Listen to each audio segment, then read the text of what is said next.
Resistances, combination of resistances, ये आपका एक टॉपिक है।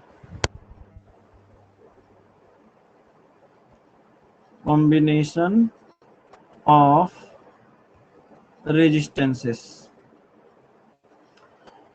पहली बात ये सवाल है कि रेजिस्टेंसेस तो आपने समझ लिया कि वो आर से डिनोट किया जाता है। अगर बात किया जाए उसकी सिंबल की, तो सिंबल आपको पता होना चाहिए, रेजिस्टेंस की सिंबल होती है, यूनिट आपको ओम बताया गया।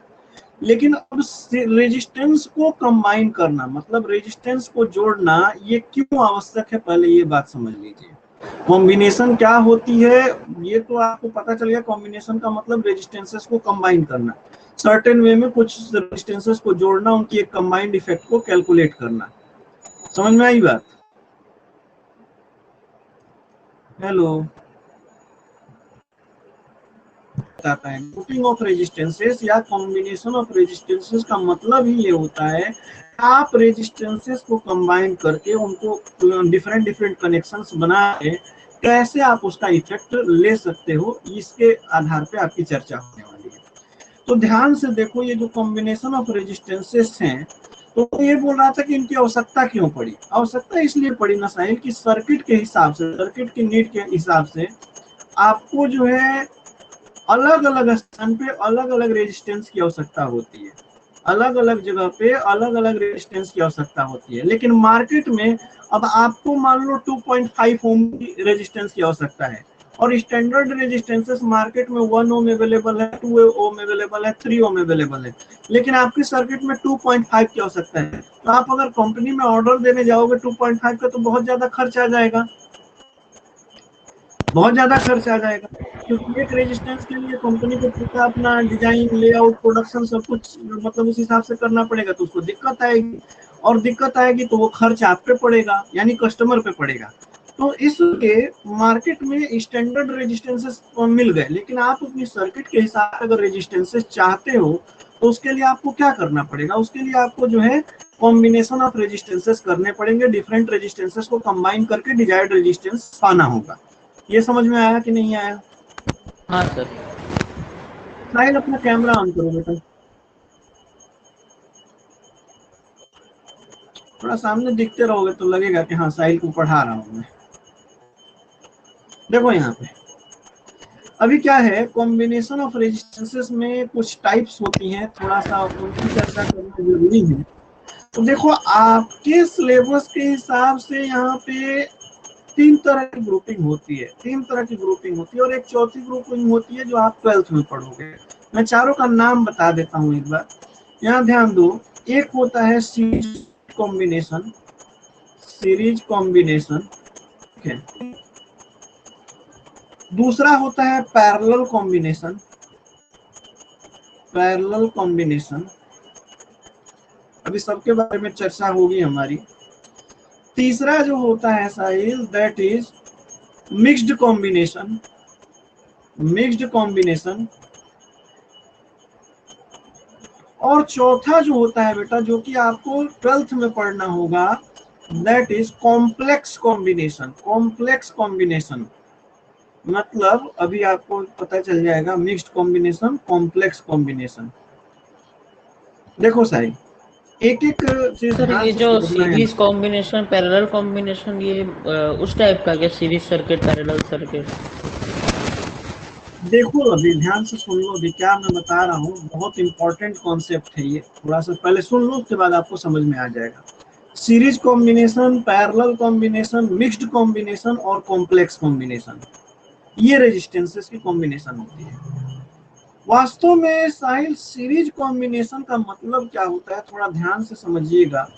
सीरीज कॉम्बिनेशन का मतलब, अगर मान लीजिए मैं यहाँ से कोई एक सर्किट आ रही है, कोई एक सर्किट का वायर आ रहा है, और मैं इसके अंदर रेजिस्टेंसेस को कुछ ऐसे जोड़ना स्टार्ट करता हूँ। सपोज दैट मैंने यहाँ पे एक रेजिस्टेंस जोड़ा, फिर उसके बाद मैंने थोड़ी सी ये कर दी, फिर आपका जो है रेजिस्टेंस मैंने यहाँ पे ऐड किया। ध्यान से देखो, तो वास्तव में क्या है कि ये जो रेजिस्टेंसेस है ना आपके, ये एंड टू एंड जुड़े रहते हैं। ध्यान से समझो, तो एक रेजिस्टेंस का एंड, मान लो ये रेजिस्टेंस यहाँ पे खत्म हो रही है, तो इसका एंड एक दूसरे की शुरुआत है, फिर ये दूसरा का जो एंड है वो तीसरे की शुरुआत है। ऐसे जब रेजिस्टेंसेस को आप जोड़ते हो, रेजिस्टेंसेस को कंबाइन करते हो, तो this is called series combination. इसको सीरीज कॉम्बिनेशन बोला जाता है। अच्छा साहिल, यहाँ एक बात ध्यान से देखो, करंट क्या होता है? Current charge of flow per unit time across cross section area होता है। ये बात तो एकदम क्लियर है, कोई दिक्कत वाली बात नहीं है इसमें। हाँ सर। तो अब बेटा यहाँ पे ध्यान से देखिए, अगर आपका आई अमाउंट ऑफ करंट इसके अंदर एंटर कर गया, ध्यान से सुन लो, पूरा रेजिस्टेंस का दुनिया इसके अंदर बसा हुआ है, इसके अंदर आई अमाउंट का करंट अगर एंटर कर गया तो इसको रास्ता नहीं बदलेगा। सीरीज कॉम्बिनेशन का मतलब कि ये आपका अपना रास्ता चेंज नहीं कर सकता है। करंट का अमाउंट कांस्टेंट हो जाएगा सभी रेजिस्टेंसेस के अलोंग, क्योंकि जो चार्ज यहाँ पे एंटर किया है उसको बाहर निकलना पड़ेगा, मतलब उसको उसके फ्लो के साथ बहना पड़ेगा। और आपको पता है कि जितना इसमें फ्लो होगा उतना ही इसमें फ्लो होगा और उतना ही इसमें फ्लो होगा। तो ये सीरीज कॉम्बिनेशन की प्रॉपर्टी होती है कि जो आपका करंट एक बार एंटर कर गया वो सीधा सीधा सीधा सीधा उस रास्ते से होते हुए निकल जाएगा, कोई डिवीजन नहीं होगी। समझ में आया कि नहीं आया?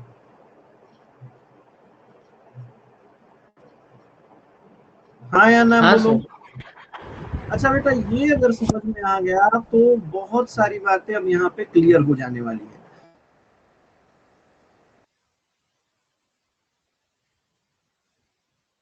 मान लेते इसको मैं रेजिस्टेंस R2 लेता हूँ और इसको मैं रेजिस्टेंस R3, ऐसे n नंबर ऑफ ले जा सकते हैं, लेकिन सिंपलिसिटी के लिए मैं यहाँ पे 3 रेजिस्टेंसेस को लेके इस केस को मैं समझना चाहता हूँ। तो चलिए देखिए क्या होता है। अब एक एक मेरे शब्द को बहुत ध्यान से सुनना, बहुत गौर से सुनना। मान लीजिए कि मैं यहाँ पे एक जो है पोटेंशियल डिफरेंस इनके क्रॉस V पोटेंशियल डिफरेंस में यहाँ पे क्रिएट कर रहा हूँ। यहाँ पे मैं V पोटेंशियल डिफरेंस जो है क्रिएट कर रहा हूँ। अब आप यहाँ ध्यान से देखो, यहाँ ध्यान से ऑब्जर्व करो, तो आपको पता चलता है कि ये V है क्या। वास्तव में it is the cause for flow of current, यही तो कारण है। और आपने ये पढ़ा था कि ये पोटेंशियल डिफरेंस जो है ये W डैश अपॉन Q है, work done for moving A charge per unit in outer circuit divided by पर यूनिट चार्ज। तो ये आपका पोटेंशियल डिफरेंस है। और अगर ध्यान से सोचा जाए, तो आपने क्लास 9th में या नहीं क्लास 10th में ही आपने वर्क एनर्जी थ्योरम पढ़ा था, और वहां आपको ये पढ़ाया गया था कि जितना वर्क डन हुआ उतना ही एनर्जी चेंज होगा, change in energy equal to work done होता है।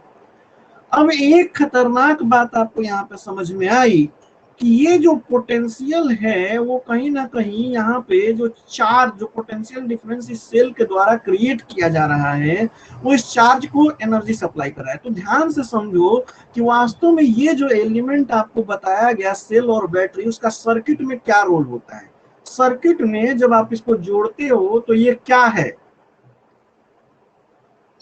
बात मेरी समझ रहे हो पोटेंशियल ना? डिफरेंस क्रिएट करने के लिए यूज कर रहा है।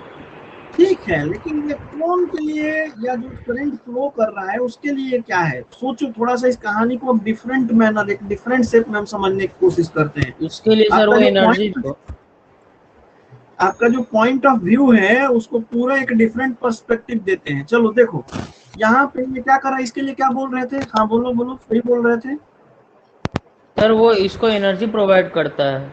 Very good. ये जो सेल है ये इसके लिए एनर्जी प्रोवाइडर का काम करता है। अब देखो यहाँ पे क्या होता है, ध्यान से देखो बेटा। मान लीजिए आपकी करंट जो है यहाँ से चलती है, ये ऐसे ऐसे मूव करते हुए इस रेजिस्टेंस से लड़ते भिड़ते ये जो है यहाँ पे पहुंच जाती है। वास्तव में क्या होता है बेटा कि जब भी चार्ज इसके पास आता है तो ये एनर्जी देता है, और उस एनर्जी को लेके ये मूव करते हुए जहाँ पे आपका आता है, फिर अब इसको जरूरत पड़ जाती है, फिर पहुंच जाता है, दे दे रे बाबा, फिर से यहाँ से देता है, फिर दौड़ लगाता है। तो ऐसे जो है ये गोल गोल गोल गोल घूमते रहता है और आपको करंट मिलता है। यही होता है ना, कहानी नहीं है? तो बेटा ये अल्टीमेटली ये बहुत बड़ा दानी है। ये जो है जब आएगा तो उसको उससे बोलेगा, ये बेचारा ये जो चार्ज है ये भूखा है, ये मतलब एकदम हर बार पहुंचा ही रहता है। जैसे इसकी एनर्जी खत्म हो जाती है, कहता है कि दे दे रे बाबा, इसके पास पहुंच जाता है, और जैसे ही पहुंचता है फिर से ये धक्का देके इसको बाहर, कहता है कि हाँ लो और भगो, और जैसे ही ये लेता है फिर दौड़ता है। अब ये जो चार्जेस की रेस है, यही तो करंट को जनरेट करती है, यही तो करंट को जनरेट करती है। तो बेटा यहाँ पे ध्यान से देखो, एक बात समझो, यहाँ पे ध्यान दो थोड़ा सा।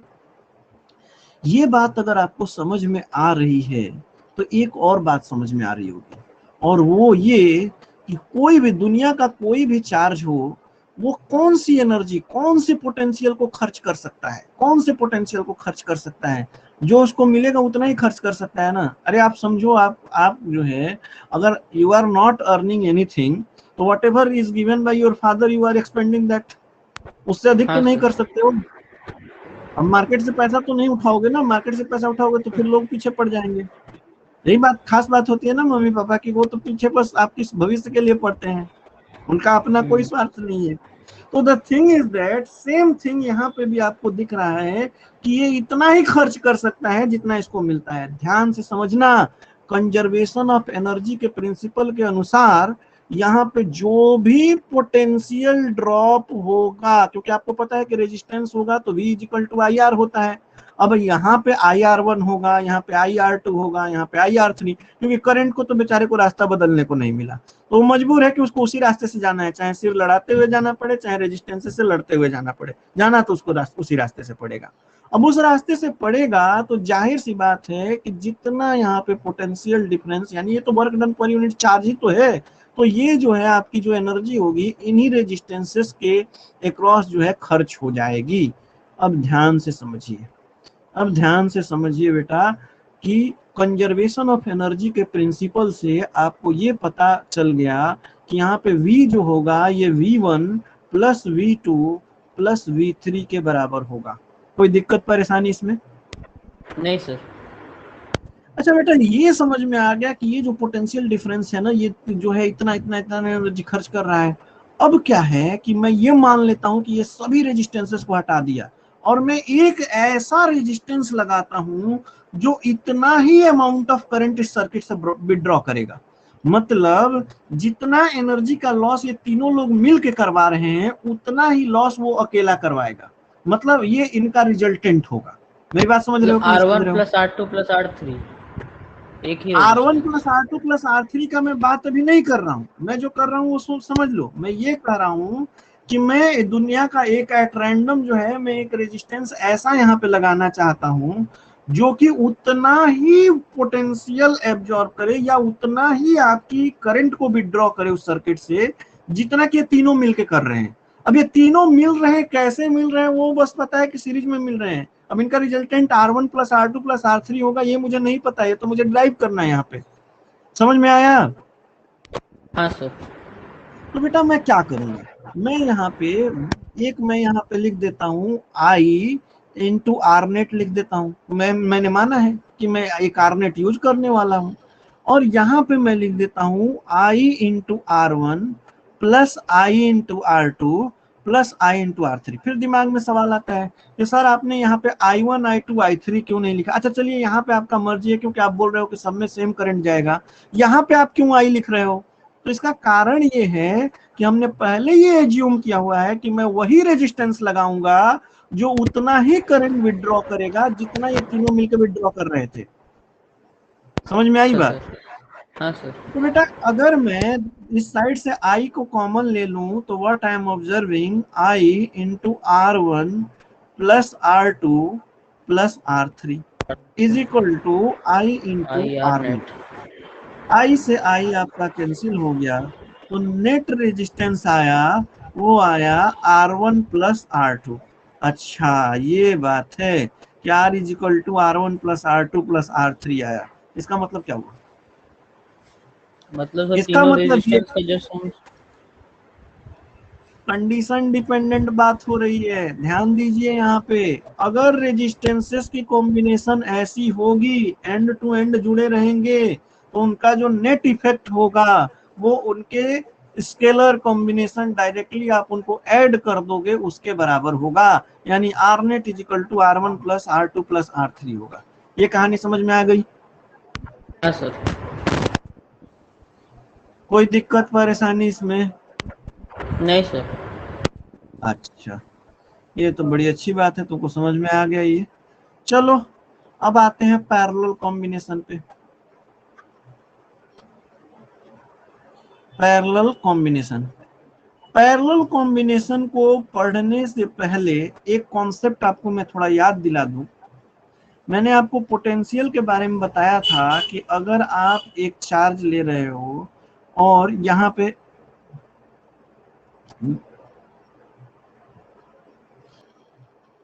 पता नहीं सर क्या हो रहा है, इतना नेट का प्रॉब्लम। कैमरा ऑन कर लो, मेरे को देखो।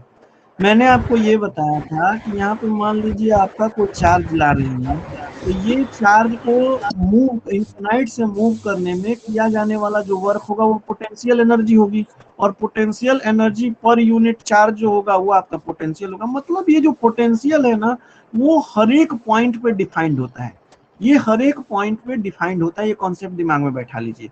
मतलब अगर स्पेस में कोई एक पॉइंट 1 बना हुआ है, तो इस पॉइंट का पोटेंशियल अगर इस चार्ज के रिस्पेक्ट में देखा जाएगा तो वो हमेशा वही वैल्यू देगा, उसमें कोई वेरिएशन नहीं आने वाली है, केवल जब आप इस चार्ज की एनालिसिस कर रहे हो। तो समझ में आया कि नहीं आया?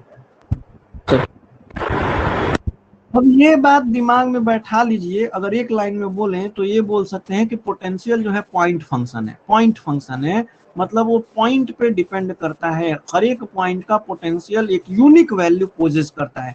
आप ये समझ लो कि स्पेस में कहीं भी अगर एक पॉइंट स्थित है तो उसका पोटेंशियल जो है वो आपका एक यूनिक वैल्यू पोजेस करेगा, उसमें कोई वेरिएशन नहीं आएगी।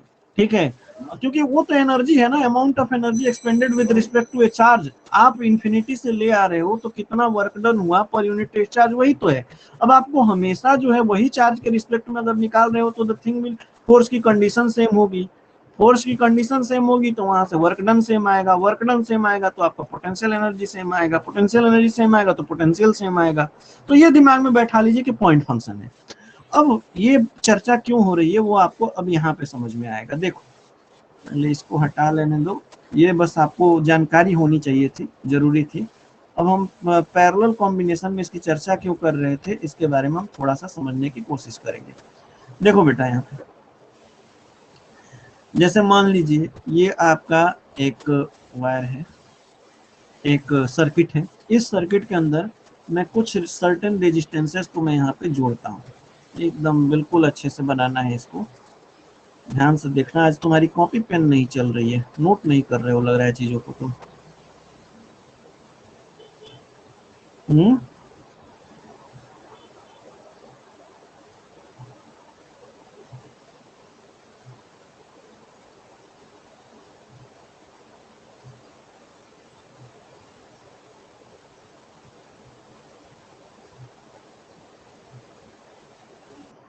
साहिल यहाँ देखो बेटा ध्यान से एक बार, मेरी आवाज जा रही है आप तक?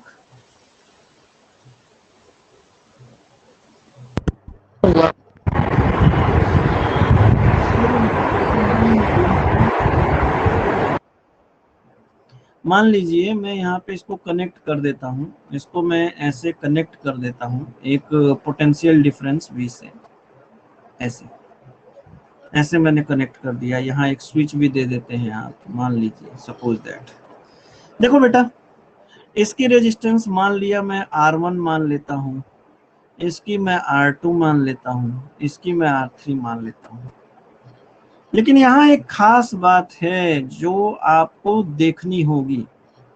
पैरेलल में तब बोला जाएगा जब आपके सभी रेजिस्टेंसेस को पकड़ के एक एंड जो है आपने एक जगह यहाँ पे बांध दिया और एक एंड यहाँ पे बांध दिया। देख लो, इनका एक एंड मान लीजिए, इसको अगर मैं एंड 1 मानता हूं और इसको मैं एंड 2 मानता हूं तो सभी एक पॉइंट पे जुड़े हुए हैं। जुड़े हैं कि नहीं जुड़े हैं? हाँ सर। सभी जुड़े हुए हैं। अगर आप यहाँ पे ध्यान से देखो तो आपको बात ये समझ में आती है कि मैंने अभी समझाया कि पोटेंशियल, पोटेंशियल जो है एक पॉइंट फंक्शन है। अब मान लिया जाए, यहाँ देखो थोड़ा सा एक बार देख लो स्क्रीन पे, उसके बाद बात आपको समझ में आएगी। देखो बेटा, ये 0.2 का एक यूनिक पोटेंशियल होगा और 0.1 का एक यूनिक पोटेंशियल होगा। तो अगर ध्यान से इसको ऑब्जर्व करो तो दोनों के इन तीनों रेजिस्टेंसेस के बीच में जो पोटेंशियल डिफरेंस लगेगा, क्या वो हमेशा V2 माइनस V1 ही लगेगा?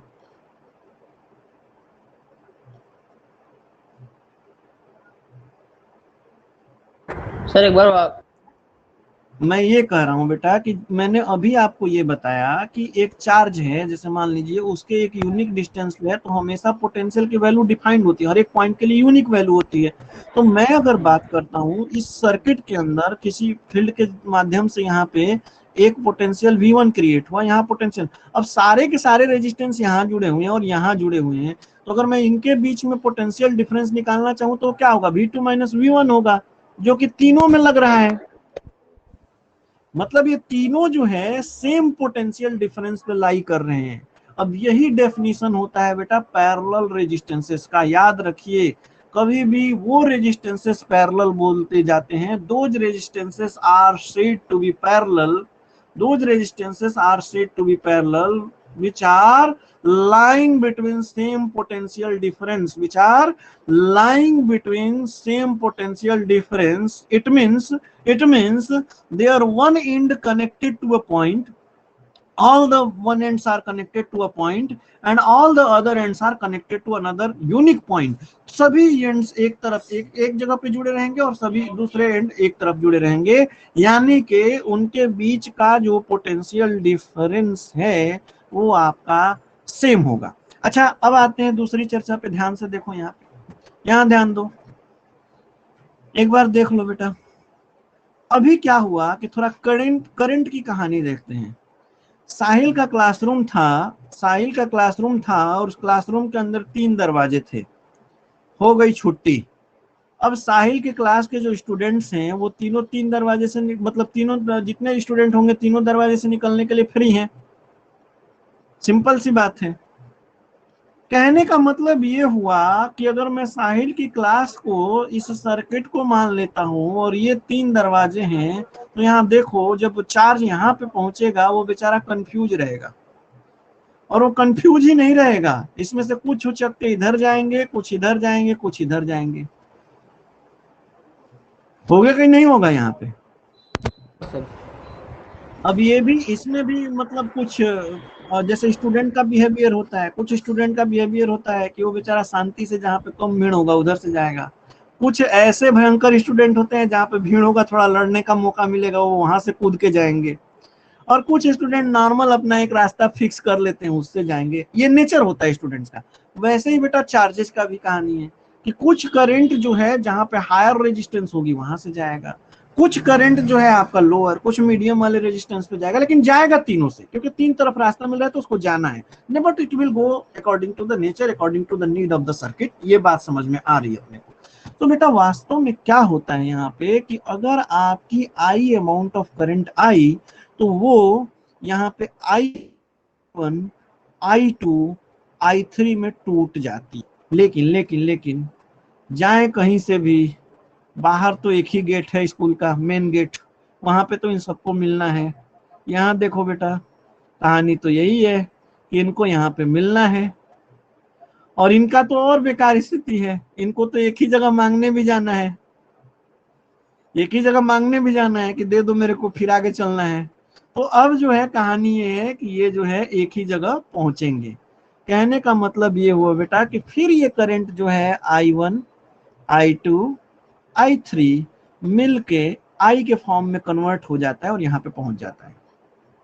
ध्यान से देखो, अगर मैं इस रिलेशन को लिखता हूं तो I can write here I is equal to I1 plus I2 plus I3 लिख सकता हूं। अच्छा, यहाँ देखिए, ये जो एनर्जी कंजर्वेशन की बात है, अब 2 ही पॉइंट है एनर्जी खर्च करने के, और मैं बोल रहा हूँ सेम पोटेंशियल डिफरेंस पे लाई कर रहे हैं। तो जो पोटेंशियल डिफरेंस, अच्छा इसको देखो, यहाँ पे आपने कनेक्ट किया है, यहाँ पे आपने इसको वायर से कनेक्ट किया है, और यहाँ पे इसको आपने वायर से कनेक्ट किया है। ध्यान से देखो, और इस समय ध्यान दीजिएगा, इस समय एक बहुत ही खतरनाक बात है कि इस वायर को रेजिस्टेंस लेस माना जाता है। जब आप कनेक्ट कर रहे हो तो आइडियल सिचुएशन में इस वायर को रेजिस्टेंस लेस माना जाता है। समझ में आया? हाँ सर। तो वास्तव में होता यह है कि जो यहाँ का टर्मिनल पोटेंशियल है वो यहाँ आ जाता है, और यहाँ का जो टर्मिनल पोटेंशियल है वो यहाँ आ जाता है। मतलब इन तीनों रेजिस्टेंसेस के बीच जो पोटेंशियल डिफरेंस होगा बेटा, दैट विल बी वी। ठीक है। हाँ अब सर। क्या होता है कि यहाँ पे आप इन तीनों को मिला के एक ऐसा रेजिस्टेंस लगाने वाले हो जो कि आई अमाउंट ऑफ करंट निकालेगा। फिर से मेरी बात सुनिए, आप एक दुनिया का एक ऐसा रेजिस्टेंस लगाने वाले हो जो वही काम करेगा जो ये तीनों मिलके कर रहे थे। और ये तीनों मिलके क्या कर रहे थे? ये तीनों मिलके यहाँ से आई अमाउंट ऑफ करंट को विड्रॉ कर रहे थे। तो it means what, you are supposing to use such resistance that will derive same amount of current as these all resistances are deriving from the circuit. Are you getting my point? हाँ sir. तो बेटा यहाँ पे ध्यान से देखिए, अगर आप ओम्स लॉ याद करो तो ये V is equal to I R हो जाता है, V is equal to I R हो जाता है। और ये V is equal to I R है तो यहाँ पे हो जाएगा V by R is equal to R, मतलब ये आर नेट की मैं बात कर रहा हूँ, दैट इज इक्वल टू, अब देखो इसमें कितनी करंट जाएगी तो इसके क्रॉस V है तो V बाई आर वन हो जाएगा, प्लस यहाँ पे भी V है लेकिन यहाँ पे R2 रेजिस्टेंस है, और यहाँ पे V बाई R3 है, ये रेजिस्टेंस है। सब में V कॉमन होके कट जाएगा तो in fact you will get 1 by R net is equal to 1 by R1 plus 1 by R2 plus 1 by R3। इसमें कोई दिक्कत साहिल? क्या नहीं इसमें सर। कोई दिक्कत है बेटा? तो नहीं ये सर। एक्सप्रेशन आती है आपके पास पैरेलल कंबाइंड रेजिस्टेंसेस के लिए। जब पैरेलली जोड़े जाएं तो आपको इस एक्सप्रेशन का यूज करके नेट रेजिस्टेंस कैलकुलेट करना है। जो भी रिजल्ट आएगा लास्ट में आपको उसका इनवर्स करना पड़ेगा। कोई दिक्कत इसमें साहिल? नहीं सर। अच्छा साहिल, एक सवाल आपके दिमाग में आना चाहिए था लेकिन क्यों नहीं आया, मैं सोच रहा हूँ। सोचो, यहाँ पे कुछ मैंने ऐसी बात बताई जहाँ पे आपको डाउट आना चाहिए था और आपने ध्यान से नहीं सोचा। एक बार मैं चाहता हूँ कि सोचो आप इसके बारे में। कोई ऐसी बात जो आपको दिमाग में आनी चाहिए थी वो नहीं आ रही है। कैमरा और स्पीकर ऑन कर लीजिए, थोड़ा सा बेनिफिट रहेगा। लो मैं हटा देता हूँ, कोई दिक्कत नहीं, मुझे जब देखना होगा देख लूंगा। चलो बताओ। सर अब कुछ समझ में तो नहीं आ रहा है, यहाँ पे कुछ अलग। एक ऐसी प्रॉब्लम, एक ऐसी जनरल प्रॉब्लम जो स्टूडेंट को सोचना चाहिए, लेकिन वो बेचारा ग्रेजुएशन तक पढ़ते रहता है, पूरी फिजिक्स पढ़ जाता है लेकिन वो सोचता नहीं है। चलो आज तुमको ना फिजिक्स का थोड़ा सा जादू बताता हूँ, ध्यान से सुनना। ध्यान से सुनना बेटा, ये आपको कहीं किताब में नहीं लिखा हुआ है लेकिन बड़ी जबरदस्त चीज है। मैंने अभी आपसे बोला कि यहाँ का जो टर्मिनल वोल्टेज है वो इसके बराबर हो जाएगा और यहाँ का टर्मिनल वोल्टेज इसके बराबर होगा। तो फिर आपका क्वेश्चन तुरंत होना चाहिए था कि सर ठीक है, अगर ऐसा है तो यहाँ पे ये करंट आई कैसे फ्लो कर रहा है? क्योंकि आपने तो मुझे पढ़ाया कि पोटेंशियल डिफरेंस पे करंट फ्लो करता है, यहाँ कोई पोटेंशियल डिफरेंस तो है ही नहीं, तो करंट कैसे फ्लो करता है? सवाल समझ में आया? सर। अभी आपको सवाल में समझा रहा हूँ बेटा, ये डाउट आपके दिमाग में आना चाहिए। अगर सब्जेक्ट को एकदम दिल से समझ रहे हो तो ये डाउट आना चाहिए कि अगर यहाँ का आप बोल दे रहे हो कि यहाँ का जो पोटेंशियल है वो यहाँ चला जा रहा है और यहाँ का जो पोटेंशियल है वहां यहाँ चला जा रहा है, तो पोटेंशियल डिफरेंस जो है यहाँ पे आपका जीरो हो गया, क्योंकि यहाँ से यहाँ अगर माइनस कर रहा हूँ तो जीरो हो गया। और आप कह रहे हो कि यहाँ पे आई अमाउंट ऑफ करंट कैसे फ्लो कर जाएगा जब पोटेंशियल डिफरेंस है ही नहीं? तो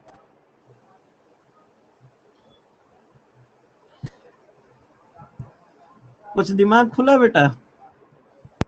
हाँ सर। कैमरा ऑन करिए, फिर बताइए इसको, सोचो क्या हो रहा है यहाँ। बहुत अच्छी चीज सिखा रहा हूँ, ये कहीं नहीं मिलेगी आपको। बताओ, सोचो सोचो क्या होगा।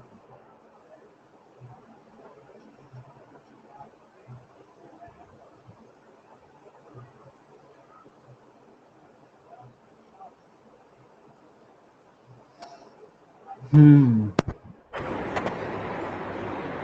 सर समझ बहुत ही में तगड़ी नहीं चीज आ है। रहा है। देखो बेटा, यहाँ पे ये बहुत ही अच्छी चीज है, ध्यान से सुन लो। ये रीजन आपको किसी बुक में शायद ही मिले, नहीं लिखा है लोगों ने, वो सीधे बनाते हैं और बता देते हैं, लेकिन यहाँ पे बहुत बड़ी बात छिपी हुई है। याद रखिए, करंट जो है, जहां करंट जो है पोटेंशियल डिफरेंस नहीं भी होगा तब भी फ्लो कर सकती है, लेकिन उसकी एक कंडीशन है। कंडीशन ये है बेटा कि रेजिस्टेंस जीरो हो। रेजिस्टेंस क्या हो, जीरो हो, तो ये केस हो सकता है। देखो यहाँ पे, लेकिन यहाँ पे 3 ठो रेजिस्टेंस तो यूज कर रहे हैं ना। नहीं बेटा, मैं अभी इस और इस पॉइंट के बीच में, मैं इस पॉइंट अच्छा और अच्छा इस ठीक। पॉइंट के बीच में मैं बात कर रहा हूँ। यहाँ कोई तो रेजिस्टेंस है नहीं, तो वास्तव में क्या है, और या सवाल मेरा ये था ना कि यहाँ से यहाँ करंट कैसे जा रही है।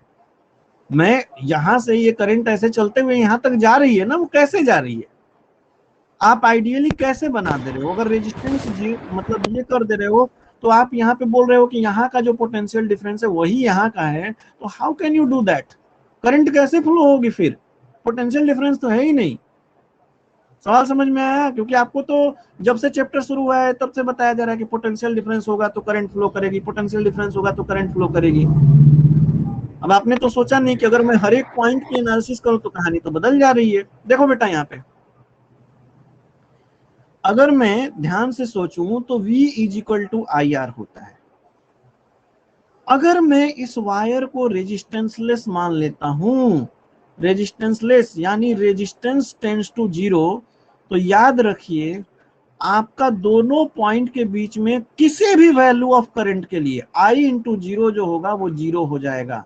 तब ये I कोई भी अमाउंट ऑफ करंट होगा वो फ्लो करेगा। मतलब आपने अगर सर्किट के क्रॉस, ध्यान से समझ लो बेटा, ये बहुत इंपॉर्टेंट एक्सप्लेनेशन है, कि अगर रेजिस्टेंस जीरो हो जाएगा तो any amount of current can flow through that circuit without any potential difference. ये भी एक दुनिया की कंडीशन है, लेकिन प्रैक्टिकल कंडीशन में कहीं रेजिस्टेंस जीरो नहीं होता। ये आइडियल सिचुएशन में आप मान लेते हो, या उन सभी रेजिस्टेंसेस को आप आगे कंबाइन करके एक जगह लिख लेते हो। समझ में आई बात। तो ये आपको कहीं और नहीं मिलेगा, थोड़ा सा इसको अच्छा। दिमाग में बैठा लीजिएगा। ठीक है बेटा, हाँ सर। क्लियर हुआ कि नहीं हुआ? Is there any doubt?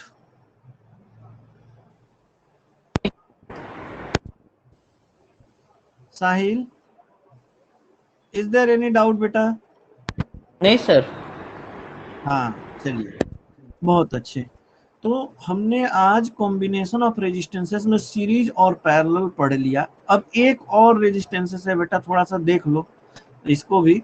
मैंने अब अगला आपको समझाया था मिक्स्ड।